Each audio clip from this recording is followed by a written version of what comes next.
The year was 1946, and Japan was still reeling from the devastation of war. Cities lay in ruins, families were torn apart, and the weight of defeat pressed heavily on the nation. Amid this broken landscape, 19-year-old Aiko Nakamura found herself on a transport truck heading toward a prisoner of war camp. She wasn't a soldier, but her father had been accused of aiding the Imperial Army, and guilt by association was often enough. For Aiko, the world had collapsed overnight. Her family's home burned down, her father imprisoned elsewhere, and she, young, fragile, and terrified, delivered into the hands of the very men she had been taught to see as enemies. The camp, situated outside Yokohama, was a stark place. Barbed wire coiled around the perimeter like an endless snake. Wooden barracks leaned against the cold winds, and the ever-present watchtowers reminded everyone of their captivity. Aiko felt the stares of guards as she was escorted inside. Shame burned in her chest. She avoided their eyes, clutching the thin fabric of her kimono for comfort. Among the soldiers stationed there was Private James Miller, a 24-year-old American from Kansas. Unlike many of his comrades, James carried no thirst for vengeance. He had lost friends in the Pacific, yes, but he also carried the burden of seeing too much senseless death. His duty was to keep watch, to follow orders, and to maintain control. But as he stood guard near the new arrivals, his eyes met Aiko's. It wasn't love, not yet, just a flash of recognition, an almost imperceptible sense that she was more than just another faceless prisoner. Days passed in monotonous rhythm. Prisoners lined up for meals, worked under supervision, and returned to their barracks at dusk. James was assigned to the section where Aiko lived, which meant his gaze often lingered on her. He noticed details others ignored, the way she kept her head bowed in silent defiance, how she shared her meager food with an older woman, and the quiet dignity she clung to despite the humiliations around her. Aiko noticed him too. At first, she despised him as much as any other soldier in uniform. To her, he symbolized the nation that had reduced her life to rubble. Yet there was something unsettling about him. He did not laugh cruelly when prisoners stumbled, nor did he bark orders with aggression. Instead, he seemed watchful, almost protective, and when she caught him looking, his expression was not one of mockery but of curiosity. The first moment of fragile humanity came unexpectedly. One hot afternoon, Aiko collapsed under the weight of carrying buckets of water. Most guards would have shouted or dragged her to her feet. But James stepped forward, offered her a canteen, and muttered in broken Japanese, "Drink." She hesitated, stunned by his gesture. Slowly, she accepted the water, her trembling hands brushing against his. Neither spoke further, yet that simple act etched itself deeply in both their minds. From then on, small interactions, fleeting glances, unspoken gestures, began to carve out a silent connection between them. Neither dared to name it, for it was forbidden on every level, by the rules of war, by the mistrust of nations, by the eyes watching from every tower. And yet, there it was, undeniable and growing. For Aiko, the camp no longer felt entirely like a prison. There was still fear, hunger, and despair, but there was also the unsettling presence of the soldier who seemed different. For James, duty became heavier. Every time his eyes found hers, he questioned his orders a little more. But they both knew, if anyone discovered the faint spark between them, punishment would be swift and merciless. And yet, that risk only made the silence between them louder. If this was you, standing in Aiko's place, would you trust the kindness of someone you were told was your enemy? Comment below what you think, because your perspective matters. And don't forget to like and subscribe if you want to follow this story until the end. The rain came early that autumn, drumming on the tin roofs of the barracks and turning the camp roadways into veins of mud. Aiko worked under a lean-to, sorting sacks of rice with numb fingers, while the guards smoked beneath the eaves. She had memorized their footfalls, their routines, the ways they avoided the cold. James's steps she could recognize from far away, measured, careful, neither hurried nor lazy. When he passed the lean-to that day, he paused just a heartbeat longer than necessary, as if the rain itself had tethered him to the moment. Aiko stole a look. He had water beading on his helmet and dark stubble shadowing his jaw. He set a small packet on the wooden ledge near her as though he had placed it absent-mindedly, then moved on. When the corporal shouted for him, he turned without a glance, and Aiko's heart thrummed like a sparrow's. The packet was wrapped in brown paper and tied with thread. Inside she found 2 thin pencils and a page torn from a field notebook. On it, in cramped print, were pairs of words: water, mizu, bread, pan, thank you, arigato. At the bottom, in shaky kana, someone had attempted to write "You are safe with me," and failed, leaving smudged corrections and a final line in English: I want to understand. That night, Aiko kept the paper under her straw mat and traced the letters with her fingertip. She didn't feel safe, not really. Not while her father's fate remained unknown and her homeland's pride lay shattered. But the paper stirred something stubborn, the notion that language might be a bridge across the muddy chasm between them. The next day, she risked it. When James approached the work detail, she looked up and whispered, "Thank you." The English tasted strange, flat and new on her tongue. He blinked, startled, then nodded once. A faint smile tugged at the corner of his mouth before discipline cinched it away. Their lessons became a ritual threaded through the fabric of the camp's monotony. He would leave a scrap of paper tucked beneath a crate or wedged under a water bucket. Aiko would return it later with careful Japanese equivalents penned in charcoal. He learned how to bow, not as a caricature, but with sincerity. She learned that Americans from Kansas called their fields wheat country and baked pies from apples and pumpkins. He learned her mother's favorite proverb, "Ishi no ue nimo-san nen," even a cold stone warms if you sit on it for 3 years. And she learned that James had a younger sister named Ruth who wrote him letters on stationery covered with tiny violets. The more they exchanged words, the more those words began to carry feelings. When a guard mocked Aiko's clumsy attempt to lift a sack, James intervened with quiet authority, rerouting the task to a stronger prisoner and earning himself a reprimand. That night, the paper he left behind said only, "I'm sorry." Aiko wrote back, "I endure. You watch. Both are heavy." And for the first time, the burden felt shared. Suspicion swirled at the edges like cigarette smoke. Sergeant Whitman, a man whose wartime losses had hardened into contempt, started tracking who lingered near the women's barracks. James adjusted patterns, careful to never stand too long in one place, careful to let the language lessons masquerade as inventory checks and duty logs. Aiko moved with heightened caution too, slipping notes at daybreak when shadows were long and faces were indistinguishable. One morning, a commotion rippled through the camp. A brawl in the yard. A prisoner accused of hoarding miso paste.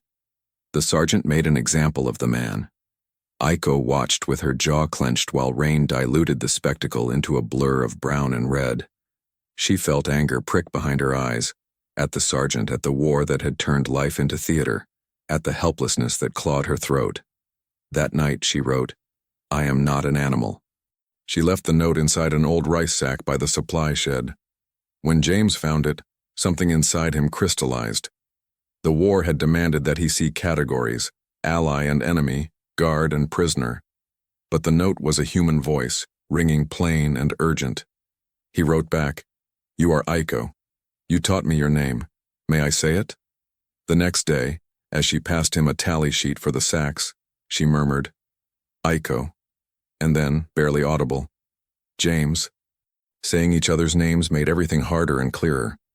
They began stealing minutes at the far end of the yard, where the fence bowed toward a stand of scrub pines. James would ask small questions. Did she like persimmons? Did she miss the sea? Aiko would answer and then volley back, "Why did he join? Did he hate the Japanese?" He told her the truth. He had enlisted after his best friend was drafted, wanting not to be left behind. He had learned to hate what killed, not who. She told him her mother sang old folk songs while cooking rice, and that the smell of soy and smoke was the scent of childhood. The first time their hands met without the excuse of passing a canteen or paper, it was because a sudden gust scattered the notes like migrating birds. They crouched to gather the scraps, fingertips colliding. Aiko pressed one page to her chest, "You are safe with me," and looked up. The wind hushed. For a breath, the world narrowed to 2 faces, 2 names, two histories trying to make room for a future inside the barbed wire. Then a shadow crossed the ground, heavy boots, an angular silhouette, and the notes in Aiko's hand felt like contraband. She slid them into her sleeve and rose, expression blank, while James straightened, jaw clenched, his salute too crisp. The shadow belonged to Sergeant Whitman. He glanced between them, eyes flinty, mouth pulled taut. "Inventory looks real thorough today, Private," he drawled, his gaze lingering on Aiko's sleeve. "Must be you're fond of paperwork." James held the sergeant's stare and said nothing. Somewhere behind the barracks, a bell clanged for meal formation. Whitman took a step closer, lowering his voice. "Keep it thorough," he said. "I'll be watching." As he walked away, the rain started up again, harder than before, erasing footprints but not suspicions. Aiko and James did not look at each other. They did not have to. Something had shifted. The thin thread connecting them had tightened, and now it could snap. But then something unexpected happened, and it forced them to choose between silence and a dangerous truth. Nights in the camp carried a different kind of silence. It was not the peaceful quiet of a countryside evening, but a heavy, watchful hush, broken only by the shuffle of boots and the bark of orders. For Aiko, darkness had always been a veil of fear. But lately it had also become the only time when hope flickered, because she never knew if James would find a way to reach her. The risk had grown sharper since Sergeant Whitman's suspicions. Every movement, every glance carried the danger of discovery. Yet that danger also made their bond burn brighter, as if the threat of losing it deepened its worth. One evening, after the prisoners returned from a day of labor in the fields, Aiko found a folded scrap of cloth hidden beneath her blanket. It was cut from an American uniform, the edges rough, and inside was written in charcoal, "Tonight, by the pines." Her heart hammered so hard she feared the women around her could hear it. When the lights dimmed and the barracks fell into a restless sleep, she slipped out, bare feet silent on the damp earth. The pines stood like sentinels, their branches whispering in the night air. And there he was, James, leaning against the fence, hands shoved in his pockets, shoulders tense as though expecting a bullet at any second. "You came," he whispered. "I shouldn't have," she answered, voice trembling, though her eyes betrayed the truth. She had wanted to more than anything. For a while they just stood there, words trapped between them, hearts speaking louder than mouths could. Finally, James took a cautious step forward. "Aiko," he said, her name carrying the weight of a prayer. "I don't know what this is, but I know it's real, and I can't pretend I don't feel it." Her breath caught.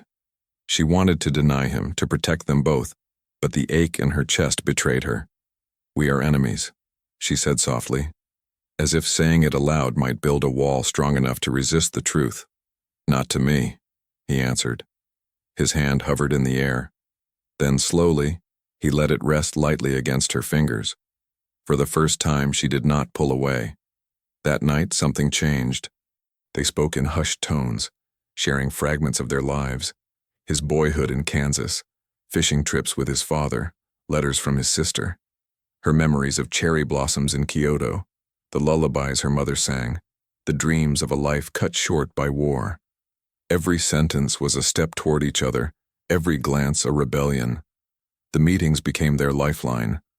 Sometimes it was a single whispered phrase during a work detail, sometimes a brush of hands as she passed him a ledger. Other times, when fortune allowed, they found themselves by the pines again, building a fragile world where they weren't prisoner and guard, but simply Aiko and James. But the closer they grew, the more precarious the balance became.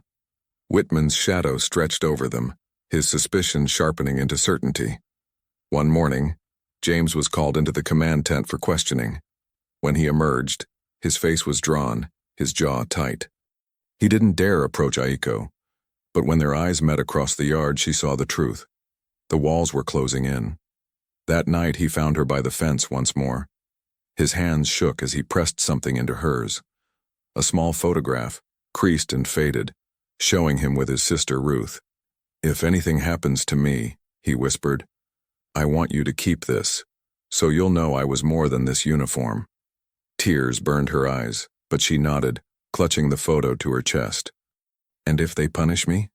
she asked. "Then I'll take the blame," he said, though they both knew the truth. Punishment would not spare either of them. The fear of discovery had become constant, a drumbeat beneath their fragile love. Yet even as danger circled closer, neither could stop. Their hearts had already chosen. And soon, a single mistake would bring everything crashing down. The storm broke not in the sky, but in the camp itself. A missing ration ledger sparked a sudden investigation, and Sergeant Whitman pounced on the opportunity like a predator.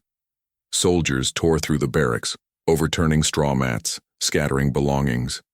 Aiko's heart stopped when she remembered the photograph of James and his sister hidden beneath her bedding.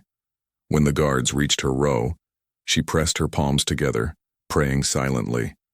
By some miracle, or perhaps James's quiet intervention, the search moved on without unearthing her secret. But Whitman's eyes were everywhere. His voice carried suspicion in every command. "Miller," he snapped one morning, "your sector's prisoners seem especially well behaved, almost like they've got a reason to." James held his salute, his tone flat. "I follow orders, Sergeant." Whitman's smirk was thin and sharp. "See that you do." The tension became unbearable. James could feel it in every patrol, every exchange.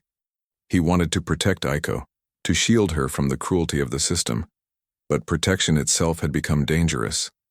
Even a kind word could be twisted into evidence. One night, as rain lashed against the barracks, James crept once more to the pines. Aiko was already there, her hair damp, her kimono clinging to her frame. "We can't keep this secret forever," she whispered, eyes wide with fear. "He knows." "I know," James admitted, pulling the brim of his cap lower. "But what choice do we have?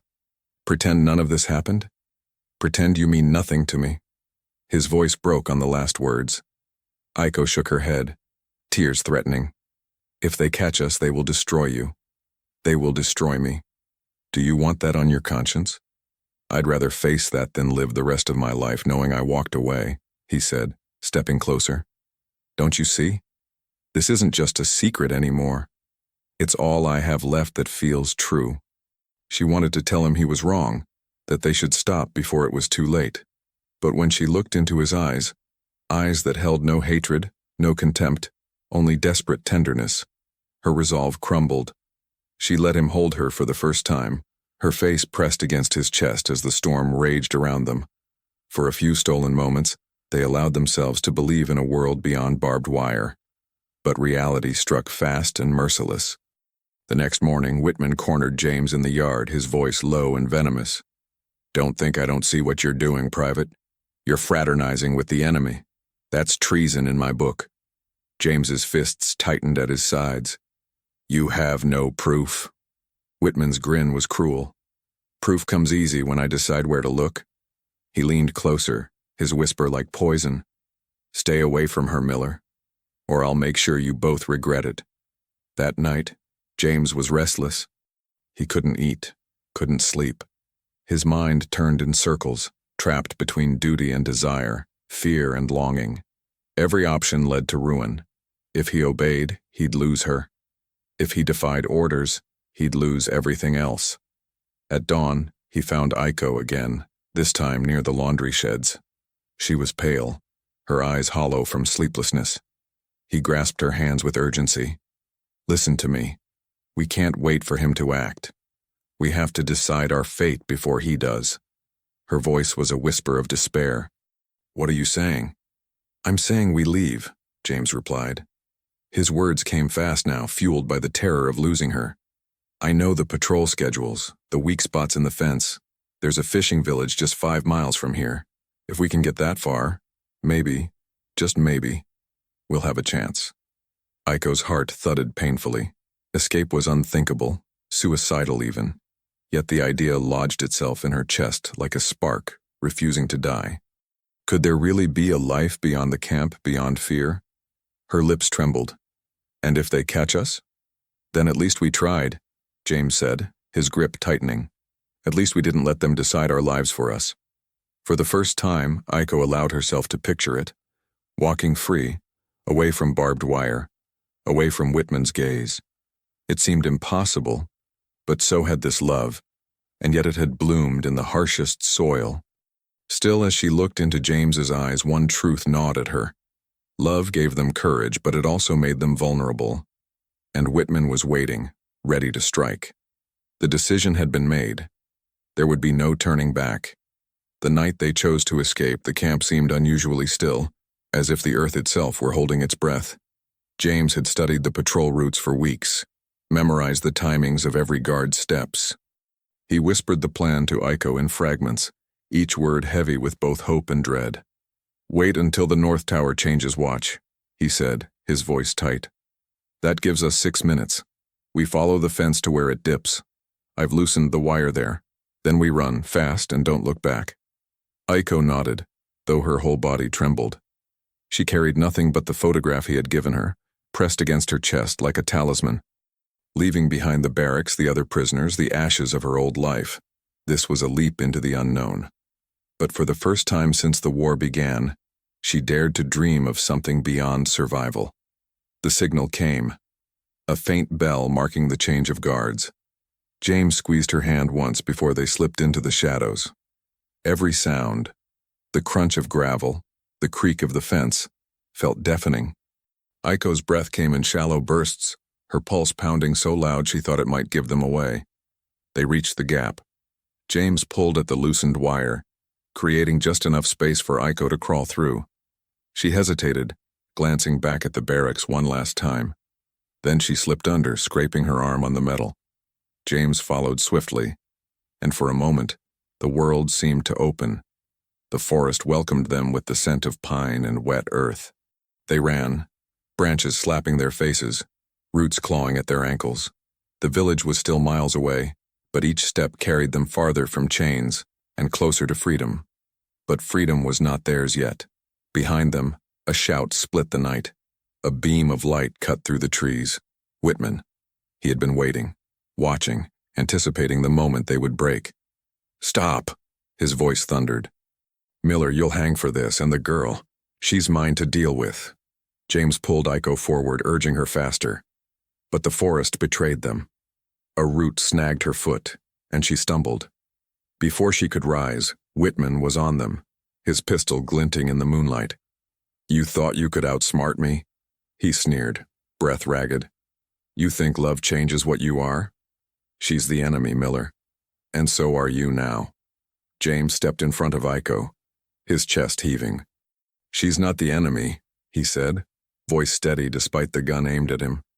"She's a person, and she's the only thing that's kept me human in this hell." Whitman's finger tightened on the trigger. For a heartbeat, time froze. The rain pattered on leaves. Aiko's breath hitched, and James stood tall, ready to face death if it meant shielding her. But before the shot rang out, another voice cut through the chaos. "Sergeant!" It was Corporal Davis arriving with 2 other soldiers, lanterns swinging. "Command needs you now. The major's here." Whitman cursed, lowering the gun, but not his rage. "This isn't over," he spat, shoving James back. "I'll see to it you pay for this." He stalked off, leaving the others bewildered and James shaken. With no choice, James led Aiko deeper into the woods, heart hammering. They ran until their legs gave out, collapsing near a stream where dawn's light began to bleed across the horizon. There, in the fragile glow of morning, they held each other. They didn't know if they had truly escaped, or if pursuit would soon find them. But for that moment, they were free. 2 souls clinging to the belief that love could exist even in the ashes of war. Aiko pressed the photograph between them. "If we live," she whispered, "promise me we will build something new.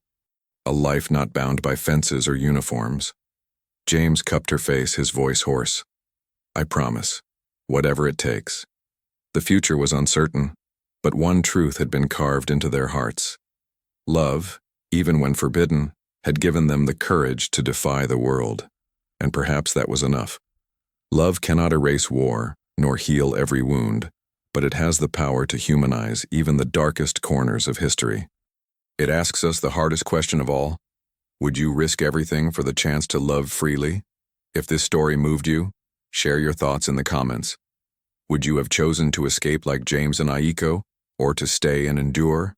Don't forget to like this video and subscribe for more powerful stories of love, resilience, and the meaning of family.